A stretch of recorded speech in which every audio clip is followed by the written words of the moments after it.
Okay, welcome to Lights, Camera, Barstool. Today is August 26th. We have a couple news items to get to, and then a review.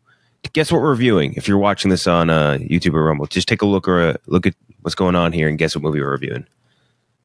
Is there any signifiers? I don't know what you're saying. It's just kind of generally dark in here. You know, edgy, cool atmosphere happening in the video box right now. If you're talking about my cool coat, yeah, no, this is my dad's old coat. It's pretty sweet. Is it actually your dad's old coat? It is. The Crow has melted my brain. I'm listening to The Cure. I'm listening to My Chemical Romance all morning. I'm ready AFI. to go. I'm ready to go. Fucking A, dude. But yeah, obviously we're doing The Crow, a movie which I feel very vindicated on because we were maybe I was about to say we were hoping it would suck because I don't want to say that. We just thought it was going to suck. And we are hoping that we are right because just we couldn't handle another bad sign. And I know there's a few people that tweeted me being like, "Oh well, with your track record, it's going to be great." And I got to go find them and tweet them back right now. I mean, the second that they released that first trailer with a 3-year-old Post Malone Ozzy Osbourne song playing in the background, you knew things were heading south right off the bat. Yeah, no good. But before we get to all that, we do have news items to get to, starting with banger. Ted Lasso season 4 coming to fruition. By the way, and they only just announced right before we started, the actor who played Jamie Tart is not going to be even in it. Who's probably like the third biggest character on the show, and they're just like, nah, he can't make a scheduling conflict. Like, why would you come back and do this again? It makes zero. I don't get it. I really don't. They know how badly received the final season was, and even season 2 was very mixed in terms of reception. Mm-hmm. Season 1 was great. We all agree on that. I think for the most part, some people think it's overly cheesy. I don't have an issue with that, but it just has run its course. They've squeezed the fruit dry. I mean, you got to remember this started as a fucking commercial. It doesn't need 4 fucking seasons in a movie. Yeah. I think maybe part of the problem here is just a general idiotic control of Apple TV in general. Whoever's in charge of picking out what shows they decide to make is brilliant. This person, Apple TV has gone from being kind of what the fuck is this, to making a lot of very good series. It's just the way that they advertise them is so bad because they have series like Presumed Innocent, or fucking what's the one everyone we were just talking about, Slow Horses, shit like that. All these series that are really good, and none of them really seem to get advertised anywhere. But then the ones that they do have, I would say the one show they have that really does have the juice like that is Ted Lasso. Everyone knows what Ted Lasso is, so I get to a degree just wanting to overly promote that and bring that back because that's their one huge, massive name brand series. But yeah, the last season was just a season long of PSAs. It was just and it was the dumbest shit too. It was one guy would be talking to another guy being like, "Hey, you want to see this picture of this nude girl or nude that a girl showed me?" And he's like, "No, mate, we shouldn't do that." And they're like, "Yeah, you're right." It's fuck. What the fuck are we watching here, dude? But the rest of it, they did a gay rights episode in the year of 2023. Listen, I'm for the cause. Happy Pride every month of the year. But we're about 15 years late on that subject. Come on. It's Connor for real in what do you call it? Pop star. When he writes gay people should be able to get married, and they do the whole song, and then the end of it, I think I forget what it was. It's I don't know if no one told Connor gay people can get married now. Yeah, no, that was great. I mean, that is exactly what it was. Someone said, I don't know if you saw this. Somebody replied to that viral post that was going around of who should be the next Hot Ones interview, and someone said it should be Andy Samberg as Connor for real. I would love that. Speaking of Hot Ones, has it jumped the shark? I think they had a cartoon character on there. Yeah, they had Donald Duck or some stupid shit. Which I love Hot Ones. I think Sean is probably the best interviewer going. He's incredible. Outside of the people who work alongside me and Kenjac here at this company, but Sean's incredible. But a fucking interview with Donald Duck? Come on, man. Come on. We're better than that. Don't sell out. Better than that. Don't sell out like that. Yeah. The what do you call it? I was actually just watching. I think it was a clip of Shane Gillis talking about his interview on Hot Ones, and how it was very uncomfortable for him because I guess Sean Evans just didn't get his type of humor at all, and he was making all these jokes, and Sean Evans just And like he was asking like questions like, so how did it feel when you got booted out of SNL? And he's like, fucking sucked. What do you mean? Like, it was horrible. It's kind of funny. But yeah, that's Ted Lasso season 4. I don't know. That's a bummer. It sucks. I don't get it. It's definitely, I think, kind of run its course. And I feel like it has for everyone involved. Most of the people have gone on to like they've gotten the recognition out of this. And I think that they can go and do some probably better things. You know what I'd like to see? Him to come back to the States and just coach football. Like go back to coaching football. Do a season in America with like a high school football team or college football team. I don't know. The soccer thing, I think, has run its course. I think I might really agree with you on that.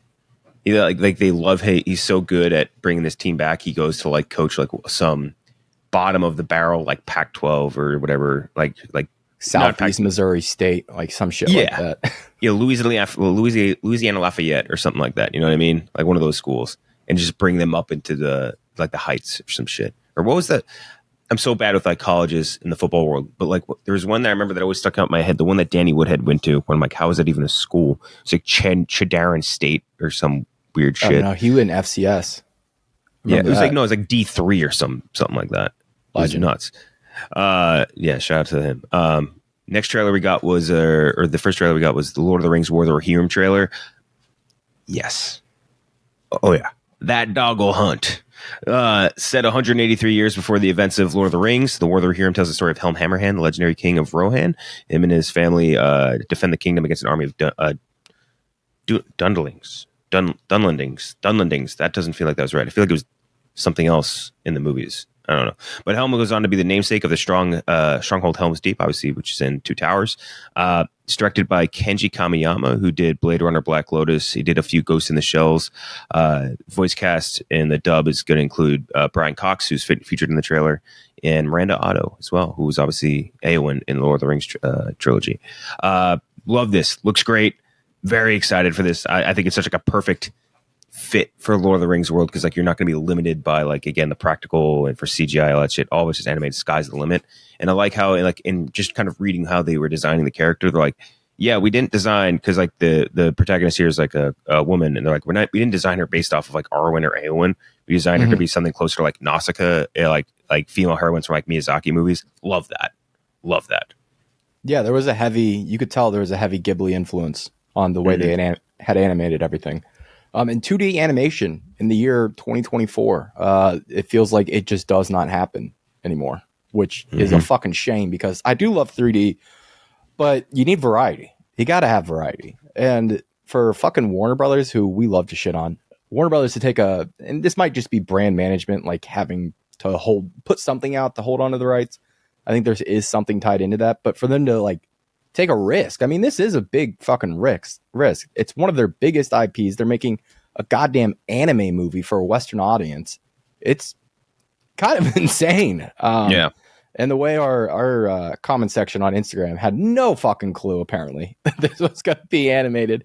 They were so mad, which is crazy. I feel like that's all anybody has known about this thing for years, is that it's going to be animated. It looks great. I will say, the trailer didn't do him any favors. I don't think that was a very smart way to start the trailer, being like, remember all the great Peter Jackson movies? Not smart. We're actually doing an anime now. Like, just don't even address those movies. And they didn't include a single shot from the Hobbit movies, I don't think. Yeah, understandably so.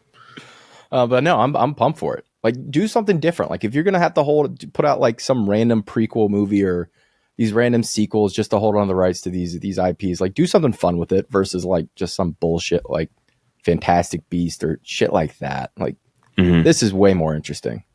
It'd be kind of interesting if, and obviously it could never ever work this way, if like essentially rights to these sorts of properties were kind of not free use, but like every studio could make their attempt at making Lord of the Rings at any point they wanted to. It's just like they had to pay a heavier stake of royalties to the IP owner. Like imagine like Warner Brothers, Universal, like all these companies like Apple, like all these distributors like making their own Lord of the Rings movies, trying to fight for it, breaking up the monopoly. Ooh, you know what I like? This is like now, because I just did a fantasy football draft this weekend, of course, at that time of year. What if we had like salary caps on studios?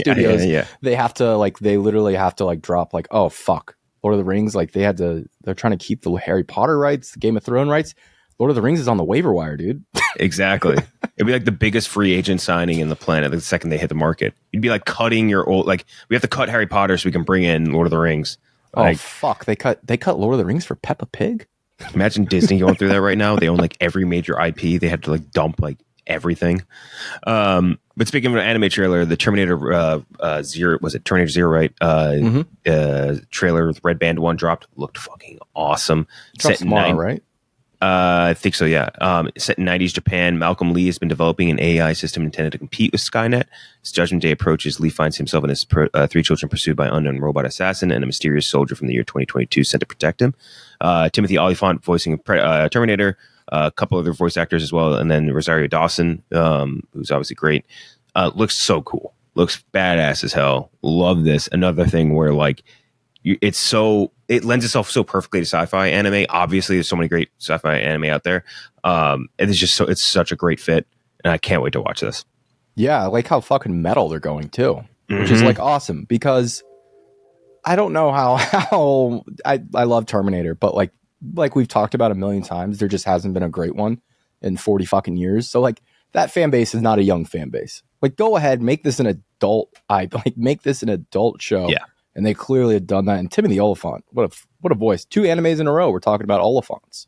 That's true. Oh, fuck, that's a good one. Yeah, damn, Oliphants. Yeah, good old Samwise. I love how great Tolkien was at naming shit, and then he got to renaming elephant. He's just like, fuck it, Oliphant. Like every now and then there'll be like something like that in the Tolkien world where it's just like one word is slightly off. Like even like a name, it'll be like you'll throw an E at the end of it. Oh, okay. Yeah. The Terminator anime. I mean, maybe we're just biased because we're weebs and this is just kind of our shit. But I don't know. Yeah. I feel like it's awesome. I feel like this is a cool way to do something different in those spaces. Yeah, exactly. Speaking of something that I know you were obsessed with, your boy Francis Ford Coppola. Oh boy, Megalopolis dropping a whole trailer. He's going full gaudy in this whole war where he's like, critics used to hate all of Francis Ford Coppola's movies, which is what Gotti did during their campaign where they're like, the critics put out a hit on Gotti. That's why we got a 0 on Rotten Tomatoes, not because it's just a giant pile of dog shit. So they dropped a big trailer for Megalopolis just saying how all the critics used to hate all Francis Ford Coppola's movies, which is, by the way, like a pretty accurate thing. Like people didn't believe in Francis Ford Coppola when he made like Apocalypse Now, Godfather. Like he had to fight for that shit. He had to finance some of it himself. This is all true. But the reviews that they use in the trailer were all fake. Just so fake. Like, just what were the fuck were they? And it's not like they were using obscure names. They're using like Pauline Kael and Roger like stuff that is so easy to look up and find out if these people ever said this shit. And of course they didn't. They used fucking AI to like spit out some like fake reviews. How the fuck do you think of doing that? Lionsgate, oh my god. That's gotta be like a lawsuit, right? Like a very litigious lawsuit to like attribute a fake quote to somebody's name on a major advertisement. That's crazy to do. And like, again, you could have easily found the fake. They exist, yeah. Like what's his face from like Rex something was also attributed in there. Hated Bram Stoker's Dracula. But they used a fake fucking quote from him. Like he has a review that absolutely tears the movie to shreds, but they didn't use any quotes from that review. Dude, oh my god, it makes no goddamn sense. And like, it feels almost to me like they had like someone where they're like whoever is running their marketing is just like, hey, what if we do an ad like this? And they just like had an AI or whatever like spit out the quotes, and they're like, yeah, we could find quotes like this, and it would look sort of like generally like this, like kind of like the previs of what it would look like. Like, yeah, let's do it. And then they just never found the actual quotes. You know what I mean? It was very funny to have like Lawrence Fishburne like reading them off too. Like it just sounded like a fucking Arby's commercial. Dude, so stupid. And you can't do that. You just like you see how that worked with like Gotti. It just doesn't work. Like it just people will make fun of you more for that. It's so stupid. And again, like those reviews existed for basically all of Francis Ford Coppola stuff, especially if you go after about post Godfather into like the 90s and with just making like the Bram Stokers and like all that other shit. These movies weren't great. You could really find ones for some of these movies like Godfather and Apocalypse Now, which are regarded among like the best of all time. So why Why fake it? I don't know. I think I they don't get it. should I'm not. be. If I was marketing this movie, I would harp on the fact that he like kind of self funded it. That's what I would. People love that kind of shit. Like, oh, he's like putting his fucking money where his mouth is. All right, let's see what happens. That's what excites me about it the most. It's like this dude has no studio interfering with his movie. Like, he's just a madman. Mm-hmm. Yeah, check it out. I think embrace the weirdness and like give people like kind of a morbid curiosity to go and watch it at this point, at least. Yeah, like that I think is better than being like, oh, this is actually an incredibly important, amazing piece of art, and stupid critics don't get it, just like they never got him. It's like I don't know. It's kind of like a what do you call it, like pretentious feel to that. Yeah, it's Megalopolis. Josh Gad is writing Spaceballs 2, apparently. I'll be honest, I watched History of the World remake on Hulu, and I really didn't love it at all. Which makes me think that we just kind of have to like, and no Mel Brooks was like involved, but like I think it's that stuff maybe just is so perfect in that era that we can't try to go and do any more of that. Yeah, it's like Monty Python, Mel Brooks, like those kind of satirical, like you have to be so well written, I think, to pull that off, especially in this day and age where the internet is just filled making the same observations over and over again, the satirical, like ironic observations about like these kind of things over and over and over again. So it's hard to bring anything new to the table at this point, especially in like a 90-minute movie. If I had to guess, it would be, at least with like Josh Gad and company, all those people writing it, it's just gonna be like jokes like about like click farms of like incel guys writing bad reviews for The Last Jedi. Like, oh, isn't that funny? Like, it's gonna be bullshit like that. Like, it's I just don't feel. I feel like all the jokes that could be made about Star Wars have been made. You know what I mean? Oh, yeah. Like online, anywhere you will find like a funny tweet about it or funny post about it. Everywhere. Obviously, it wasn't the case when Spaceballs came out, so it was a very different world. But I don't know. Yeah, like Spaceballs was parodizing something that everyone loved, and I think that also kind of made it more fun for everyone. Whereas, like, what is this? This is going to probably, satirize, like, I guess the prequels and the sequels, because there hasn't been anything. Yeah, and like out. Disney series and stuff like that. I'm sure is part of it. It's just a mixed bag of stuff. A lot of stuff, especially the Disney Plus stuff, people just haven't seen. Yeah. And then stuff that people are just kind of overly defensive about. Like, people have very strong opinions on the prequels. And, like, if you're a prequel fan, you do not want any criticism of the prequels. If you're a sequel trilogy fan, you don't, like, allow any criticism. I'm just speaking in general. But the people who are fans of those compared to the original trilogy are very defensive because they're just used to being bombarded with criticism nonstop. So I just I don't see how this works. Like, I don't think there's a good fun nature to doing a Spaceballs, satirizing this at this point. And like you said, the jokes have been used up. Like, Josh Gad's not bringing anything new to the table. I'm sorry. I wonder how that works for him too, as far as like being one of the top Disney guys, and now we'll have to go after Disney. Yeah, it's kind of weird. They're going to kick his ass back to Broadway. All right, which wouldn't he's going to be working on the Book of Mormon again. Wouldn't be a bad thing. That's who should do a parody. Matt Stone and Trey Parker. Oh yeah, for sure. They could I would love that way more. Obviously, they just did that with with the Kathleen Kennedy episode, which was very funny. Oh yeah, that was good. There's a Field of Dreams remake that was being developed by Peacock, by the Good Place creator. Chris Pratt had agreed to star in it, but it fell apart after he had to drop out. It would have had a $15 million per episode budget. What the fuck? Like, why the fuck would you make a Field of Dreams series, number one? Like, what about that lends to being a multi-episode format? Number two, $15 million per episode? Spending like Game of Thrones if you make money? It, they will watch. If you make it, they will watch. Fucking guess so. Just spending Game of Thrones money per episode on Field of Dreams, the series. Nothing about that makes sense to me. Although, well, it's very expensive because they were actually going to pull Ted Williams' head out of cryo. And attach it to Chris Pratt's fucking body. Fabricate ghosts. They had a machine they were gonna make. But I actually think Chris Pratt wouldn't be like a terrible Costner replacement for like a Field of Dreams ish movie. You know what I mean? Like sports dad movie. Oh yeah. I think he just missed that era.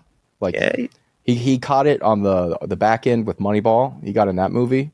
Fit like a glove. He looked great in that movie. Scott had no pun intended. Yeah, if it was perfect. But no, they just don't fucking make sports movies like that anymore. Not really. I mean, they could definitely make one that's like if he's like a dad of like a struggling sports team, I think that's a movie that could potentially work. You know what I mean? Like he's approaching his dad era, which is what I was tweeting about this before. I think this is what one of the biggest problems with Mark Wahlberg is like he just doesn't get that he's out of action star era and he is into like dad movie era. Because you go watch like Instant Family, he's so good, like charming in Instant Family, like perfect fit for that. And then every time for like the last like 10-ish years that he's had to play like an action star, it's just like, what the fuck? It doesn't work. It doesn't work anymore. Yeah, I've always thought he just is best when he just plays a fucking idiot. Because he's like, he just pulls that off well. Like, no offense to Mark, but whenever he plays an idiot, like, it really just works so well. The other guys, Boogie Nights, like he's fucking stupid. It's like his best work. That's what I'm saying. Goofy dumb dad. Even that where he was like full himbo, like that works way better too. But like just this whole action star era with like the Union and all that, just let's be done with this. And this is what I think Chris Pratt could be entering. Very few people can do it in a long, like past a certain age, like Keanu and Tom Cruise, and that's like pretty basically like Liam Neeson, but to a degree. Like very few people can do it. Yeah, no, Pratt needs to do it. You think Pratt believes in Ghost? The Holy Ghost, for sure. Amen, brother. The cast for Iñárritu's next movie got revealed, and it's fucking like massive. Speaking of Tom Cruise, you just mentioned before, Tom Cruise, Riz Ahmed, Sophie Wilde, Sandra Hüller, Jesse Plemons, John Goodman, Michael Stolberg. Film follows the most powerful man in the world who tries to prove that he is humanity's savior before the disaster he's unleashed destroys everything. Just like the idea of like an Iñárritu directed Tom Cruise movie is so fascinating to me. And if I mean, just look at this cast, he's obviously the star. He's kind of playing a bad guy a little bit. Yeah. Which is what we've been begging for forever. So beyond ready to see what this could be. Oh, yeah. Give me megalomaniac Tom Cruise any day of the week. And you know this is going to be good because he's dating Alejandro now. Anytime Tom Cruise starts dating his director where they're just like, they're just on couples retreats for some reason, like living together. It's very strange, but it works every fucking time he does it. I'm excited for it. I really hope, we were just talking about, obviously, Mark Wahlberg just hasn't gotten the memo on when to hang up the action star cleats. I think Tom Cruise is, I think he's getting close. I think he's going to transition here in the next few years, going back to like his like 90s filmography where he was just working with every great director possible. Iñárritu, obviously, in terms of the past 10 years, I fucking hated Bardo, but Birdman, incredible. Revenant, amazing. Fucking Grab. No, that was Cuarón. Got my Mexican directors mixed up. I'm sorry, guys. But yeah, no, incredible director and very artsy director. Yeah, that's why I was super excited. And again, Cruise is so good at playing a psycho. And if this guy's kind of like this nut job trying to do like the, what do you call it? Like the person who sets the fire to put it out so everyone calls him the hero. I love that idea. And like a bigger scale. Very cool. Love Cruise. Remember his character at the beginning of Edge of Tomorrow, Live, Die, Repeat? Yeah. That's like what I'm picturing in my head. Just like a cocky, charismatic, like just kind of demeaning. I don't know how to put it. Just kind of like a rich guy. Condescending, for sure. Yes, condescending. I would love to see that. I mean, he's kind of a sociopath at the very beginning of that movie. You know what he kind of reminds me of is, you know, in Amazing, because I'm thinking of Chris Pratt before, in Guardians 2, like Ego the Living Planet, that's kind of like Tom Cruise in my mind. Like he's like barely even like a sexual being or anything. He's just like, when he's dating the director, that's like when Ego goes to the planet and starts like fucking one of the random girls. Like that's basically Tom Cruise. But otherwise he just exists as this giant being that things just come into the orbit of temporarily, you know? Yeah, no, I'm very pumped for this movie. Yeah. And just excited. Like where Tom Cruise is heading right now with his career. And that must mean, by the way, that if they're starting to film this movie, I think this week, they must be done filming Mission Impossible 8, whatever the fuck the title's going to be. Which we is it Dead Reckoning Part 2 or are they calling it something else? I forget. I think they changed their mind on it. The Part 1 on Dead Reckoning got dropped, I think. Could be wrong. Dead Reckoning is such a cool title. It is. I don't know that it really has like it was just in the part in the beginning with the submarine. That's like when I think where Dead Reckoning comes into play. But like, fuck, man, it's cool. Let's see. Untitled. So it's still on, at least on Wiki, it's titled Mission Impossible Dead Reckoning Part 1. Okay. But it says untitled 8th film coming out May of next year. Who the fuck? Wow, I didn't realize how many other people were on this cast. Greg Tarzan Davis. Who the fuck is that? Palm Clement. Yeah, wow. I was just trying to see who else has joined the cast, but yeah, a couple other cool people. Nick Offerman is playing Secretary of Defense, it looks like. Stepped down from the presidency in Civil War. It's a good role for him. He's a good actor. He just like, I think the thing that works against Nick Offerman is every time you see him, you just think Ron Swanson. He was so good in that one role. Yeah, and then he kind of played that in Last of Us, more or less, like the same character, and it did just fit so perfectly. Yeah. I just rewatched that episode the other day. It was, oh man. Oh yeah, I forgot. You did a little rewatch. Crushing. That Rings of Power this week too. Yeah, we do. Speaking of rewatches. Something else too, I forget what. Okay, so let's talk about The Crow. Crow. The motherfucking Crow. Soulmates Eric and Shelley are brutally murdered. Given the chance to save the love of his life, Eric must sacrifice himself and traverse the world of the living and the dead, seeking revenge. Bill Skarsgård, FKA Twigs, Danny Huston, right? Is it Huston or Houston? I love this actor. I just never pronounce his name. I never know if it's Huston or Houston. Oh, yeah, the older guy, the villain in this. Because remember, I've always said Huston, and someone told me Houston, and I always say Houston, but it feels like it should be Huston. I don't know, whatever. It's actually Houston. Yeah. It's directed by Rupert Sanders, who has one of maybe like the woaded filmography I've ever seen in my life. Snow White and the Huntsman, which isn't not like a despicably bad movie. Then the horrible live action Ghost in the Shell movie with Scarlett Johansson. So bad. And something I found out looking into Rupert Sanders, he was married to the sister of Atticus Ross. And then he cheated on her with Kristen Stewart. What? Does that make any sense? Like it's yeah, he was dating the sister. Rupert Sanders, the director of this, he was dating the sister of Atticus Ross, and then cheated on her with Kristen Stewart, and got caught by paparazzi, like in like a lover's embrace with her, and then he had to divorce his wife. Cheated on him like a dog. Like Kristen Stewart. I mean, Trump was right. She's the ultimate homewrecker. Unbelievable. No, she and also I think there was something else. Like he did a bunch of stuff with what's his name? Edward Pattinson, who obviously also dated Kristen Stewart. Very Edward Pattinson? Robert Pattinson, sorry. Brain day. Twilight brain? Yeah, Twilight. Edward. What was the other guy's name? Jacob. Taylor Lautner Come on. What was Taylor Lautner's character? Team Jacob. I was Team Jacob until he kind of was in love with the baby. That was a little weird. That was a weird twist that they had to put in there. That was strange. They had to, though. They had no choice. Yeah. No choice whatsoever. But yeah, that's. Oh, by the way, Rupert Sanders, he also directed. I want to give him credit. The one great thing he directed, maybe the greatest video game commercial of all time, Halo 3 ODST commercial. He directed. I don't remember that one. What song did it have going with it? What's that? What song did it have with it? It wasn't like a song. It was just like it was like a legitimate, like it was an action movie in like 1 minute. It was. I'll send it to you later. It's unbelievable, like how good it is. But yeah, so The Crow. Just to give it like a quick summary, and we'll just say that there's spoilers throughout this. If there's no one's watching The fucking Crow, so I'm not too nervous about people knowing what to see. But just a basic summary without spoilers. My theater was empty. Yeah, empty. I was the only person in there. No doubt there. No doubt about that whatsoever. I think that this is one of the most painfully put together movies I've ever seen. Like as far as from an editing or a storyboarding standpoint, it's 2 acts of boring slop that is not even remotely saved by what I will generously call a very not even generous. It's a pretty entertaining fight sequence near the end in the third act. Yeah, pretty good. Doesn't even come close to saving the rest of this movie. It's tough to blame the cast here or anything like that. I feel like they were fine, but the whole vibe of this movie felt so false and like out of place and like this like sort of cringy edginess to it, and just I hated this movie so much.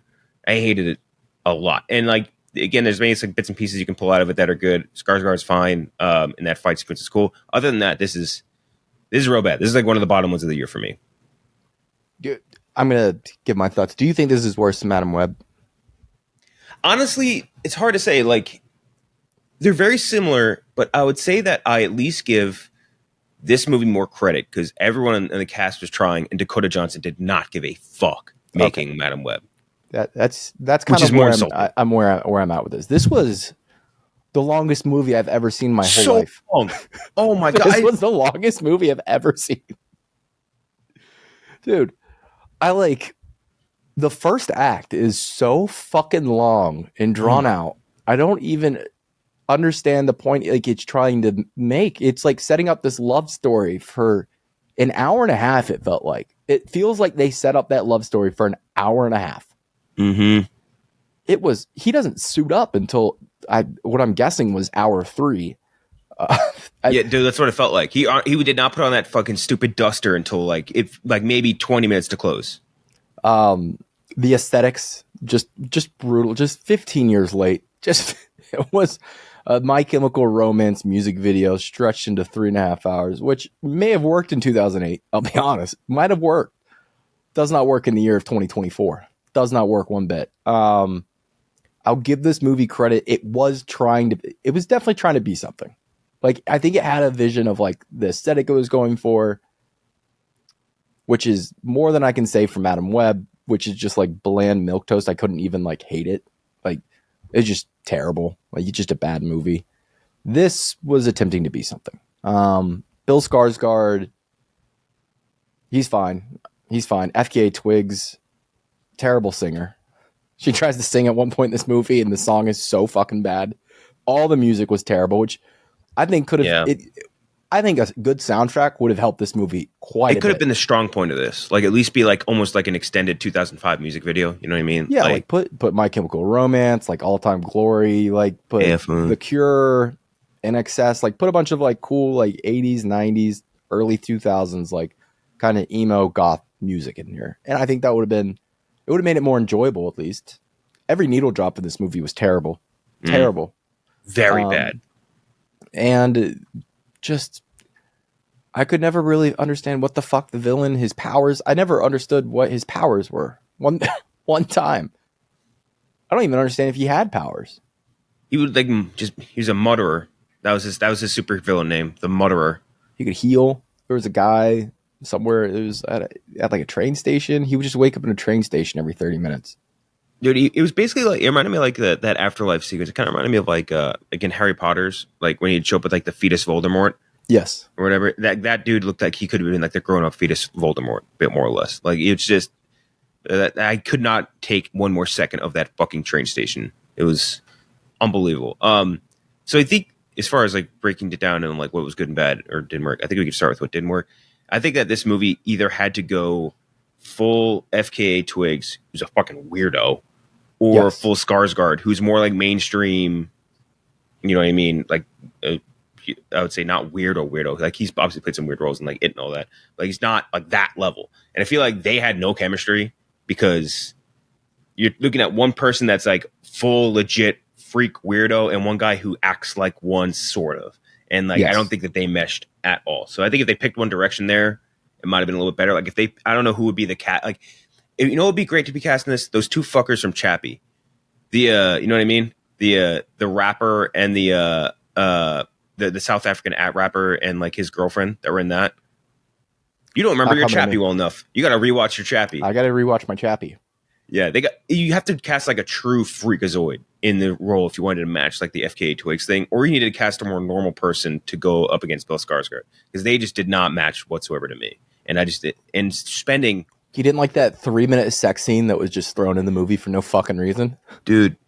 That was such a graphic and like uncomfortable sex scene. I'm usually all for them. Like, I'm like a sex scene defender. There's Gen Z kids out on these streets saying, get rid of them. Fuck no. I love a little bit of sex in the movie. Mm-hmm. That was uncomfortable.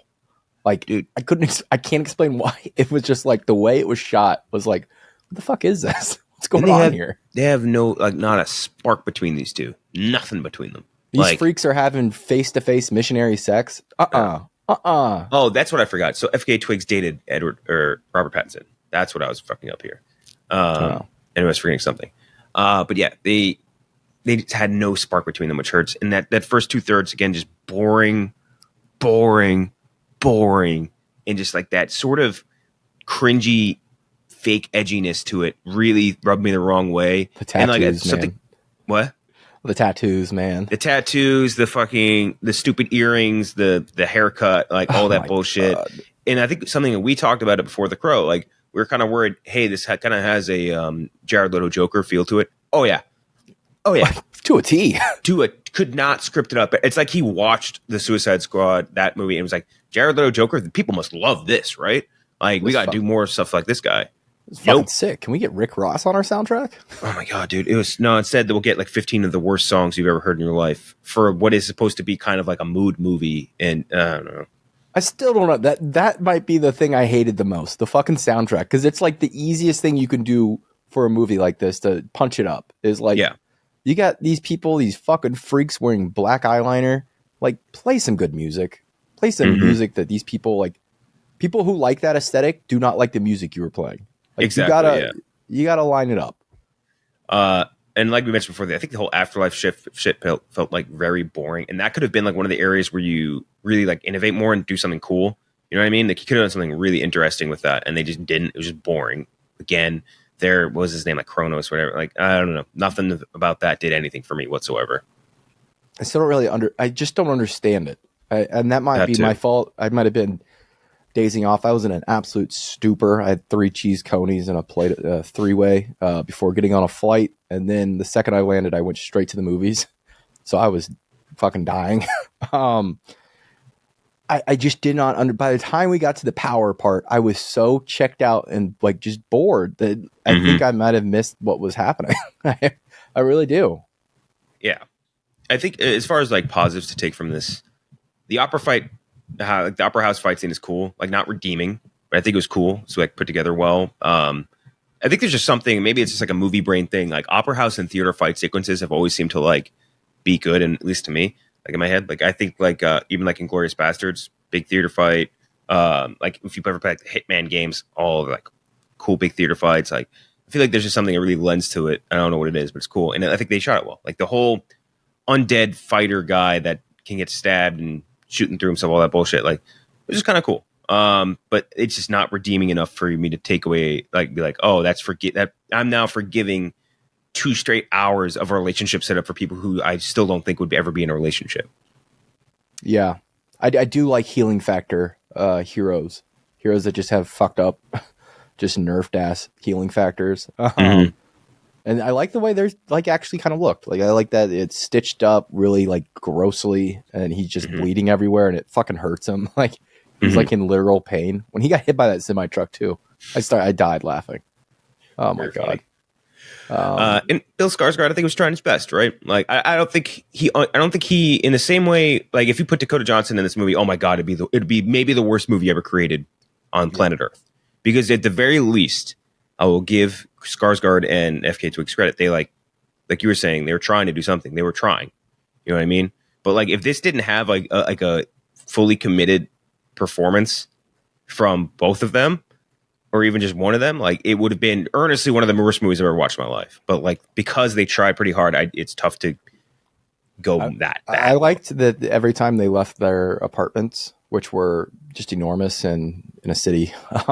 Yeah, and they're psych ward patients. Like, it's crazy. They don't have jobs.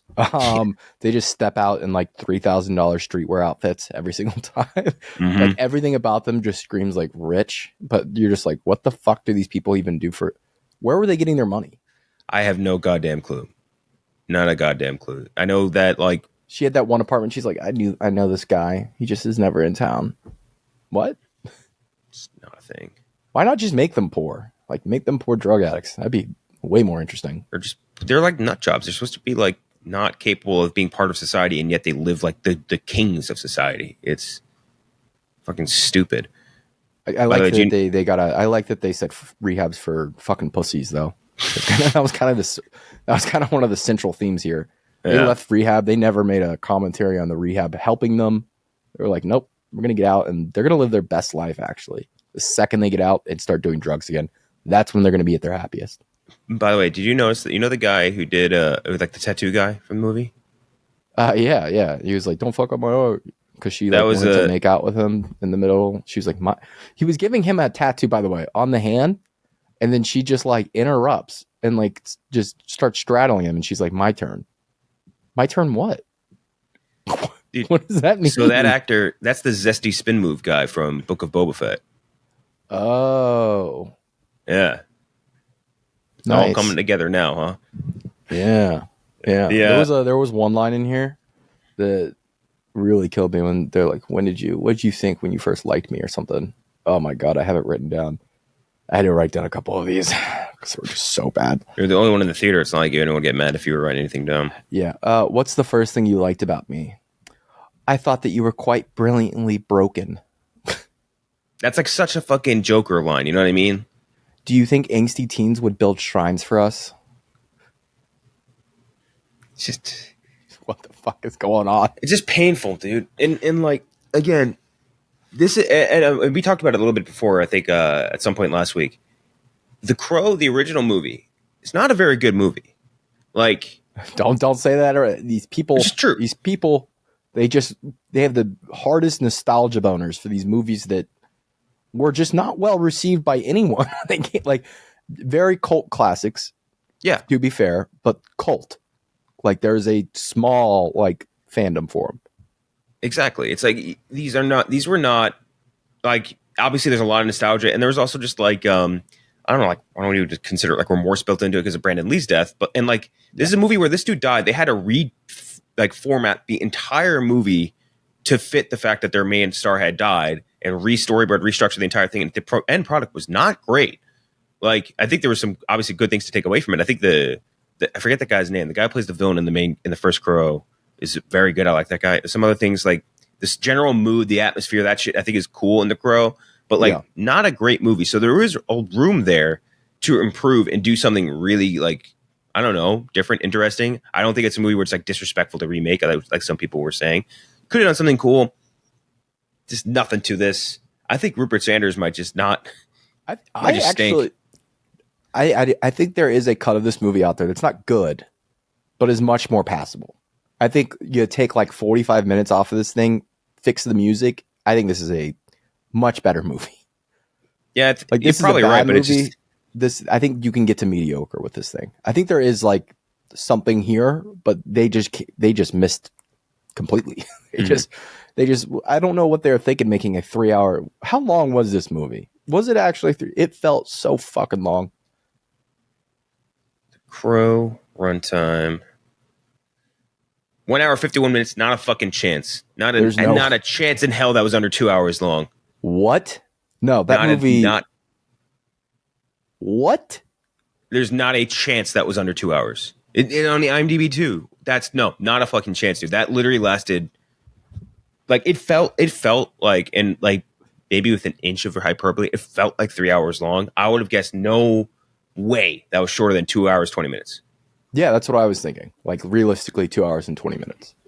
That's crazy. That's just. I think that's maybe like one of the ultimate marks against like maybe an editor or a director. But yeah, I just think this dude might just not like. He directed one of the coolest commercials I've ever seen in the Halo ODST thing. Did Snow White and the Huntsman, which is whatever. One of the worst live action adaptations ever with Ghost in the Shell, and now one of the, I would say is this among like the worst comic book or whatever, worst remakes from my 90s movies so far? I'd have to think, but it's definitely the worst one this summer. Yeah. Like, let's see. What else? Do we also have to put Bill Skarsgård on Bad Agent watch? Does he have a bad agent? He's getting signed up for stuff that he just simply should not be in. I think maybe he's trying to, and I don't know if this is maybe part of like his post-it thing, but like he's got Nosferatu coming up. That's true. That is true. Yeah, I mean that's okay. Never mind. Back on good agent alert. That's a he can be in 4 like terrible movies this year as long as he's in Nosferatu and Nosferatu hits the way I think it's going to. Do whatever he wants. So 90s remakes that also got movies. Flatliners, bad remake. Then F-lining. But the original one wasn't that great either, so it's tough to be that mad about it. Total Recall, the original I like a lot. The Colin Farrell one. Oh, the Colin Farrell one, of course. Booty cheeks. Point Break, that was a stinker. I've never seen that one. Really bad. Nothing but bad things. Bad Lieutenant, but like I feel like that's, I don't know, I didn't really consider that a remake. So like, wasn't it Bad Lieutenant Port of Call in New Orleans or some shit that Nick Cage? I don't know. The Lion King remake, it's hard to even consider that like it's just kind of a reimagine. I don't know. Yeah. Mortal Kombat. I don't think either movie was particularly strong. Didn't hate Mortal Kombat. Yeah, I think they're like roughly around the same. But people, it's a rose-colored glasses thing for Bad Mortal movie. Kombat. Don't get me wrong, bad movie, but the kills were pretty fucking awesome. Yeah. They understood that assignment. They were like, all right, yeah. Ooh, the Mummy? Do they consider the Cruise Mummy a remake? They don't consider that a remake. It's just part of like the Dark Universe original property. They're both just different adaptations. I always thought. Yeah, I don't think that counts. Because there's been like a Mummy movie like every decade forever. Yeah, I don't think that would count as like a remake of the 90s Mummy, although that was... That'd be like that's saying, one of Tom Cruise's that's like saying misses. Nosferatu is like a remake of Bram Stoker's Dracula. Yeah. No. Let's see. Movie remakes. I feel like we're missing one. There's a couple other ones on there, but I wouldn't really consider either. Yeah, I don't know. But yeah, that's The Crow. One of the worst 90s remakes so far. Not great. I would not recommend watching it. I mean, if I was going to put a score number on it, it would be like... You know what else I hated about this movie? It opened up with like animal cruelty, which I'm fine with, but like that was a very graphic, horse? like the horse stuck in barbed wire. That was... Yeah. And it kind of, I don't know what they were trying to say with it, but it was very uncomfortable to look at. Maybe that's from the comics. The starting your movie there, and then kind of that's being the like grossest thing you see in the whole movie. I don't know. Yeah, shout out to Rupert Sanders. Yeah, that's Crow. Not a good movie. If I had to put a number on this, it'd be in the teens somewhere. I'd say like a 18 or something like that. They go number. I'll go 30. 30. Go 30. Yeah. Big time stinker any way you cut it. I don't hate everything in the movie. It's a big stinker though. Any way you cut it. Again, and all my 18 points would be that third act. By the way. Yeah. I mean the main characters were hot. That gets you to like 20 for me. Like that's just 20 points. Were they? Were they hot? FKA Twigs. I think that this movie made both of them look very not hot. Bill Skarsgård looked like. Am I going crazy, or did he look like Hayden Christensen? Like half of this movie, the way he smiled, he looked like Hayden. I can see them playing brothers. Speaking of brothers, we decided to do a quick draft of movie families in honor of the Skarsgårds in general. Big fan of the Skarsgårds. We will do. Let's start with you, and then we'll go to me. So you could start. Draft of movie families, and before, it's not going to work for people that are going to watch the graphic afterwards. If you're like, where's the Barrymores? Where's the thing? Like, shut the fuck up. We're not picking acting dynasties from like black and white color film, all that shit. All right, so just keep that in mind. Give me the Coppolas. Coppolas first overall. Not only does it have the pedigree and the prestige, they just have like the numbers. They got shooters. They got a lot of fucking. There's so many goddamn Coppolas out there. Starting with obviously Francis Ford, Sophia, who not the best actress, but she's made her career as a director. She's definitely made some hits. Nick Cage goes without saying, just a illustrious career. Jason Schwartzman. It's just a sprawling family of very creative people with their own distinct styles. I think they're I don't know. I didn't do a ton of research for this, but I think they had to be the clear number one. You got Francis Ford, who made two of the most like iconic. You have like relationships by marriage. Like, is Spike Jonze? Do we get him in there too? He's a removed family member now, but at one point I think they still need to be married for you to be included. Yeah, underneath it. Sorry if you really wanted Spike Jonze that badly. Hey, give me her. Fucking, that's good. I mean, it's a great pick. I mean, that would have been my number one as well. And number two, I think is a harder one to pick for. I think I would do.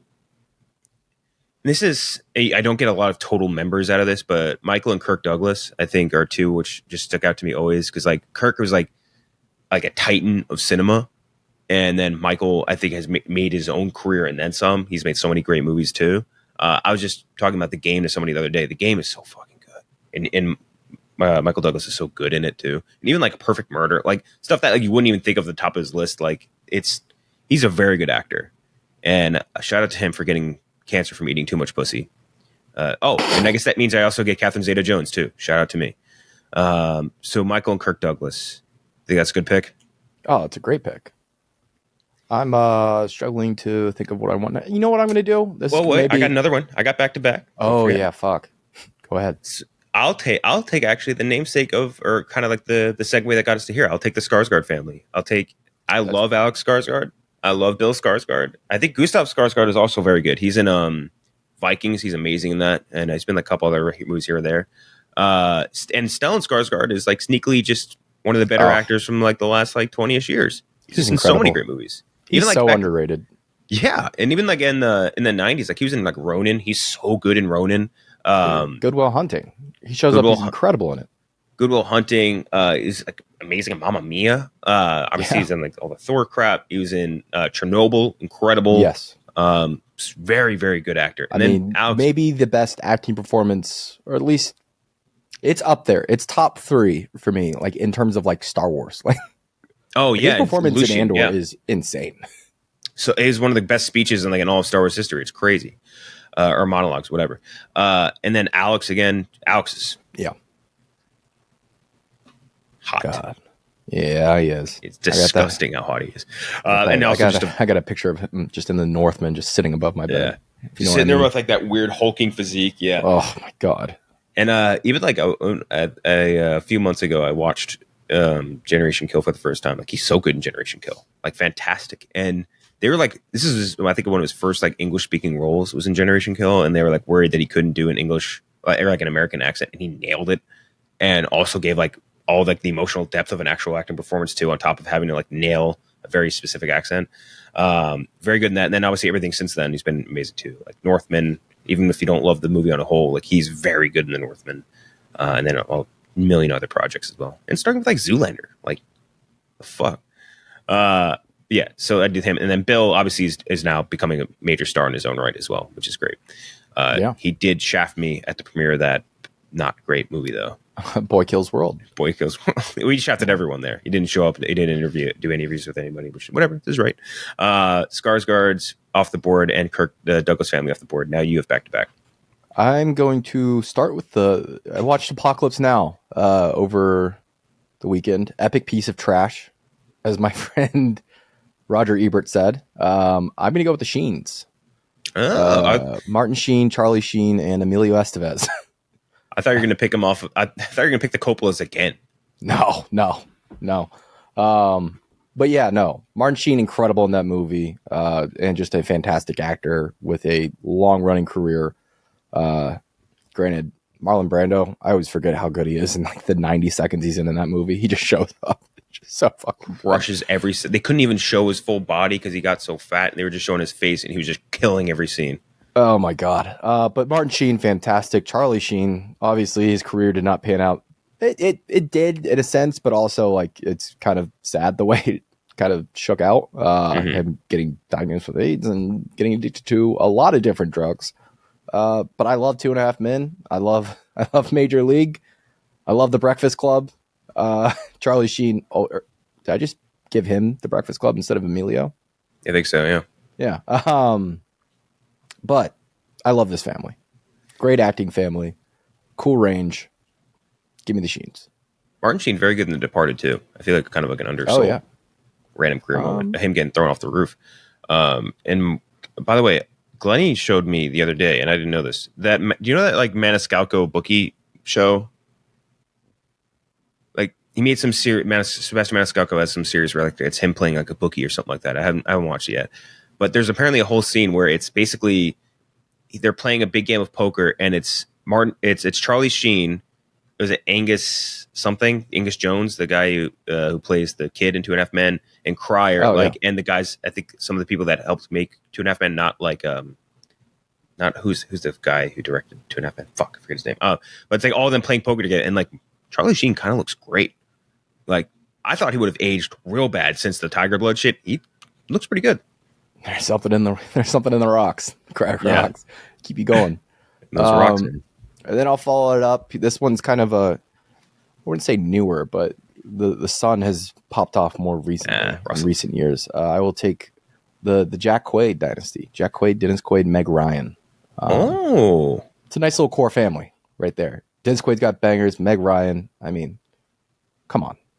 And then Jack Quaid, I think his career is like, it's kind of interesting. He shows up in interesting spots. Let me put it that way. Like I watched Logan Lucky on the plane yesterday. He just Yeah. shows up in that. Obviously, Oppenheimer, he just comes out of nowhere in that movie. And then, of course, he has like The Boys, which is, I think, what he's become most known for. Am I right? Scream, right? Scream. That's my probably least favorite Scream movie, or He's good in it. least favorite twist. I don't like that ghost face twist, but some people really like it. Wow. And then he has like rom-com he has. Didn't hate that. It's not Set It Up. It's like It's something like that though. It sounds very similar. yeah, it's it's probably not a good endorsement, but it is good. It's on Netflix. I like Jack Quaid's filmography. I like him as a person too, kind of owning the Nepo baby shit. That nice is funny. That was a family. great quote by him. Just being like, yeah, I'm a Nepo kid. Yeah, for sure. Like, what are we fucking talking about? Of course I am. Just embracing it versus every other Nepo kid baby, just being like, no, I am purely off of all of my ability. And like Quaid, he worded it like so perfectly. He's like, yeah, I get opportunities that like other people don't have, but I also like have like, sort of confidence in myself as an actor too. Like I think both these things can be true. Like I'm getting these opportunities, but I'm also like a pretty good actor. Yeah. Very healthy mindset to have. Something Great. I think more celebrities could have. Mm-hmm. You're up. Go back to back. Come on. All right, let's do. I thought you were about to say this based off your description because you were like, this one, two big 80s, 90s parents and a kid who's just now in the come up. The Russells and the Hahns. Yeah, that was the other one. Mm-hmm. Kurt Russell, I think one of the finest, both physically and from a metaphorical standpoint. So hot. So hot. It's such a good actor. He's just the best looking man I've ever seen on screen, I think. Insane. He's up there. This dude, I don't even know. He can't even get a comb through his hair. He's like 80 years old. I don't even know how this fucking works. It's not 80, but he just looks great. Great actor. Goldie Hawn, obviously also incredible in like the movies that they Overboard. Like I think they worked well together. They obviously, I think like all the videos of them that they put out where it's like them on like vacation as like a family unit too. It's just also very like heartwarming. Where it's just like him, just like he constantly gasses up Goldie Hawn at every chance they give him, which I think is just funny. He pretty much forced Netflix to give him, let him cast his wife as Goldie as Mrs. Claus. Yeah. I love that. I still love that, dude. Perfect. Not my favorite Christmas movie, but Hot Santa with his hot Santa wife. Then you get Wyatt Russell, who's obviously big on the come up now, and I think is a very good actor. If you've seen like Under the Banner of Heaven, he's amazing, really, really good in that. And then obviously he's got like Marvel shit coming up too. You also get Kate Hudson underneath this banner. Yeah. And you get Oliver Hudson, which isn't as big a deal, but he's a pretty good actor too. Pretty good in like some sitcoms and stuff. And he was in like Rescue Me and stuff. But Kate Hudson, Wyatt Russell, Kurt Russell, Goldie Hawn, great. I think that's great value in third round. That is. And then for my next pick, it gets kind of tough. I think I would do. I'm stuck between two. It's two father-daughter combos I'm looking at that I really would love to have both, but I can only pick one. I think it's really hard. I'm gonna go Ron Howard and Bryce Dallas Howard. I think that they are. Ron Howard obviously grew up, is an icon of television in his own with Happy Days, and then goes on to become an incredible director. Again, not a spotless record or anything like that, but very good director. And I think like Bryce Dallas Howard is like a pretty solid actress. Like even if you whatever with like Jurassic World, that's just like the type of role you're supposed to play. But like if you watch her like Black Mirror episode, I think she's fantastic in that. In a couple of their smaller roles, and also she's kind of coming into her own as an amazing director too. She's made like some of the best episodes of all of like the Mando stuff, like and all those other things that she's made. They've all been really, really good episodes. So I kind of think we were onto something big here with them. Wow, it's a great pick. Those are two excellent picks back to back. We are getting into the territory where it's like just favoritism. We could go the Baldwins here, but fuck the fucking Baldwins. I hate their asses. Fuck New York. It's really just one of them, and no, I don't like any of them. I just mean like one of them is like talented. Yeah, that's true. I'm going to take a family with two talents, though. One that is recently in the news. I'm taking the Afflecks. Ben nice. Affleck, Casey Affleck. That's a family. Would have had J-Lo up until a week ago, but I actually think the roster becomes a little stronger without her. No offense to J-Lo's filmography, but good Lord. I still don't really understand how she's the Atlas thing. Holy shit, that was bad.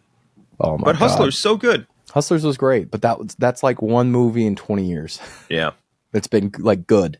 Think of how close you were to getting Ana de Armas. Damn.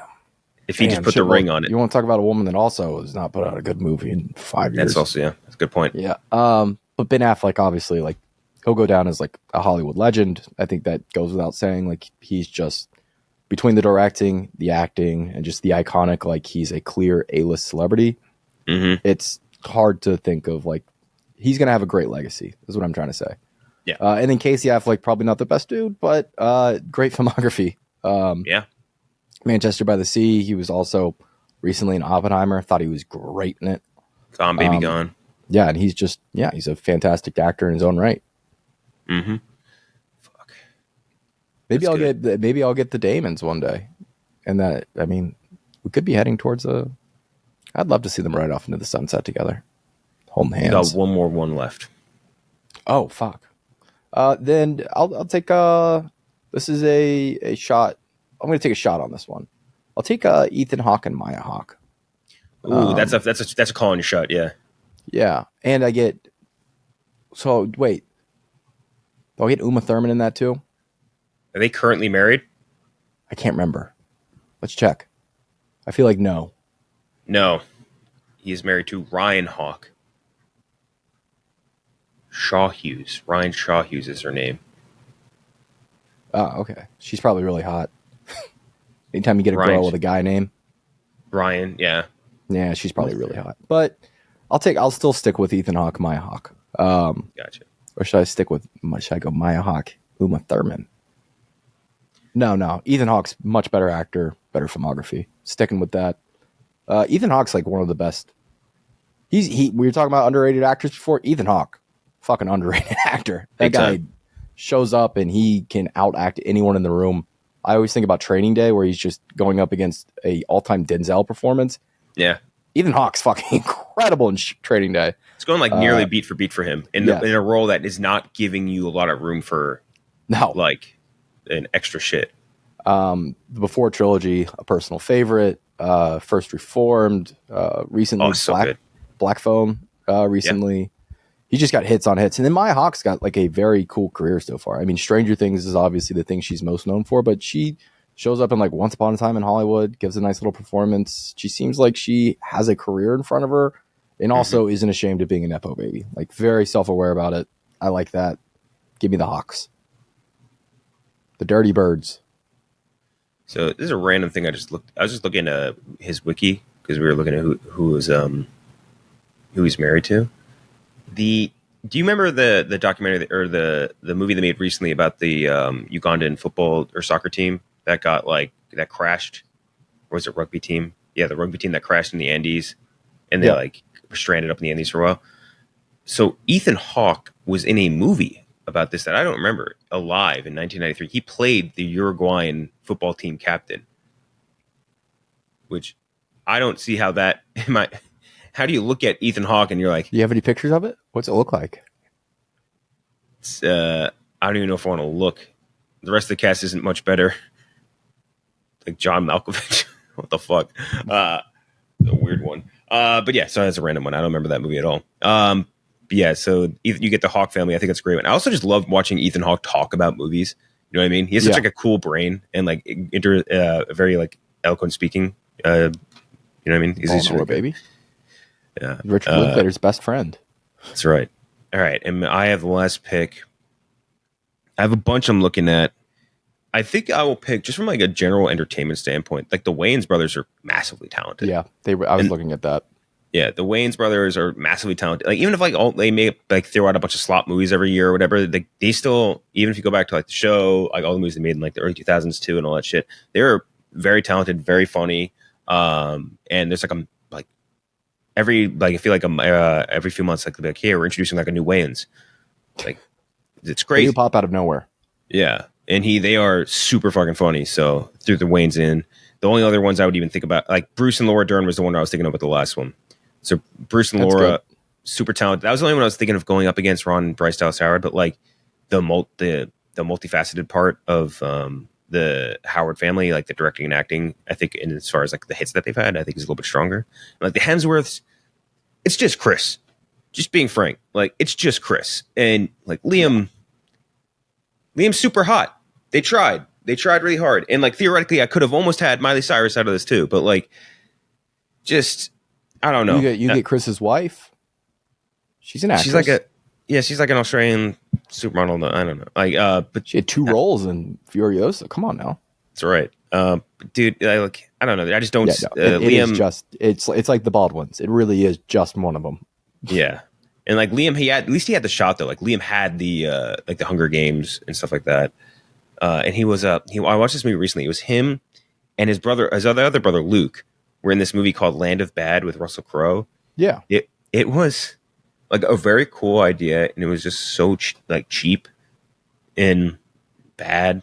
One of my friends was asking me if I'd seen it this weekend, and I just was like, "Nope." He's like, "You see that new?" He led off with, "Have you seen that new Hemsworth movie?" And he was talking that new Hemsworth movie. He was talking about Luke and Liam. Yep. Can't be doing that. Is Russell Crowe's like playing this guy's like his name is like a Reaper, and he runs he operates the UAVs in this like war zone. It was real bad. What other families did we miss? A lot of them are marriage based. Bridges. Jeff and Bo Bridges, I thought about. I like both of them a lot, and like their dad, I forget, but he was also a great actor, if I remember correctly. We have Pablo Schreiber. That's a good one. Pablo doesn't have the filmography yet, I don't think, but I like Pablo a lot. Gosling and Eva Mendes. She doesn't really have hits like that, but she stopped acting to be like a parent, which good for her. Yeah, but also missed out on a lot of time. Martin Scorsese and Francesca Scorsese. TikTok star, yeah. TikTok star. And he's a star in his own right in that app. Yeah. But yeah, no. A lot of these families, I don't have a huge issue with there being. To be honest, I don't have a huge issue with nepotism in Hollywood. It happens everywhere. Yeah. Just is what in every business in the world. Yeah. And like honestly, when they suck, people like just don't like they'll fizzle out if they're terrible. Like they might get cast to projects, but then people just won't want to see those projects. Like to me in my brain, that's like that Max Minghella dude is one of those like bad examples of it. And honestly, we're getting to the point. Oh, sorry, go ahead. I was going to say Lily Rose Depp. We were just talking about Nosferatu. That's going to be a make or break for her. Yeah, honestly, fucking Dakota Johnson is up there now. I hate to say it. You think so? Like, she has like solid performances. She hates acting. She truly despises this, like almost as much as another kind of nepo kid, or just a full-on nepo kid, Gwyneth Paltrow. Wait, who's Paltrow's parents? They're like in one of those old-timey Hollywood families. No, yeah, that sounds right. She definitely gives off the vibe. I just want to make sure that I'm not fucking that up. Oh, imagine having her on your list and getting like Chris Martin. He played one of the monkeys in the Vita La Vida music video. Whatever that music video where they had that dancing apes. That was such like a perfect couple, Chris Martin and Paltrow. You know what would have been a good one?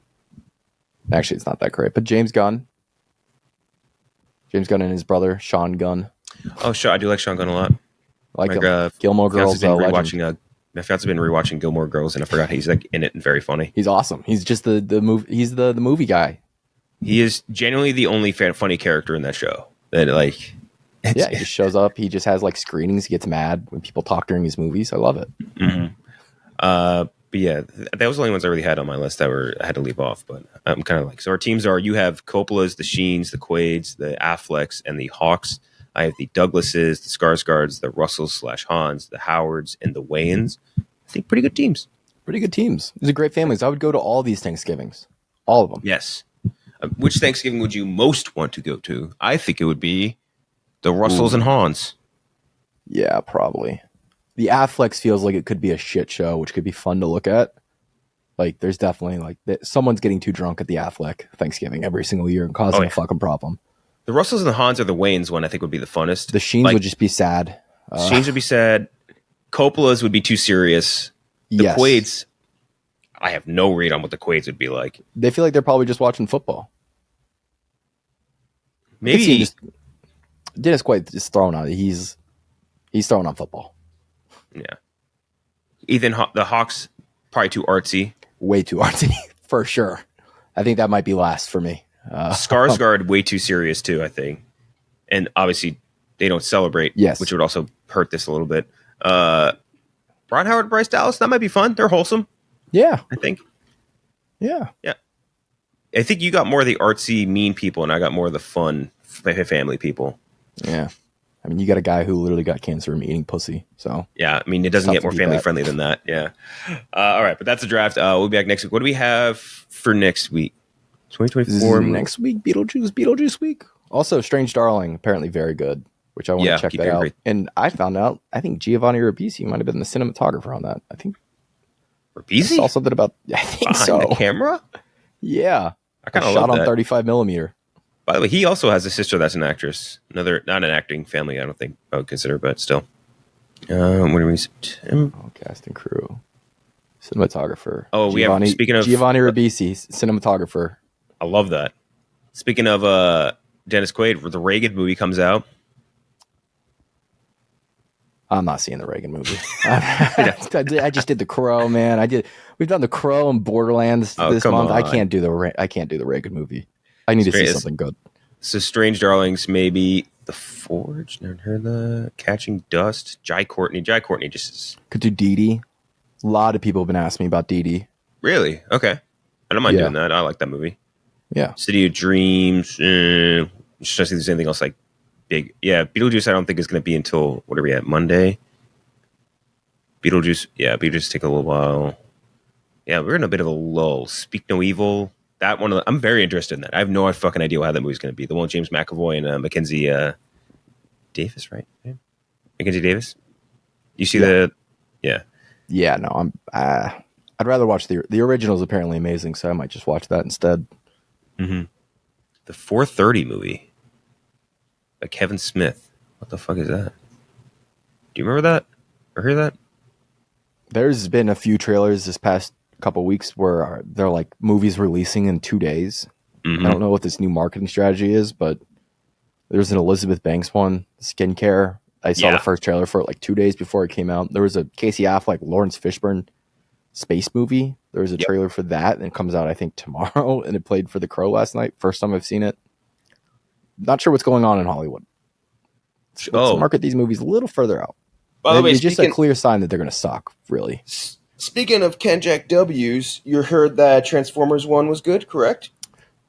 I've heard good things. I'll be the judge of it. We'll judge that later later in September. I'll judge this kid's movie for myself. Okay. Thank you very much. But that's the episode. We'll be back next week. Check out. I think we'll do DD for next week. That'll be a good one. That'll be like a good review. Sounds good. Yeah. All right. See you guys all later. See ya.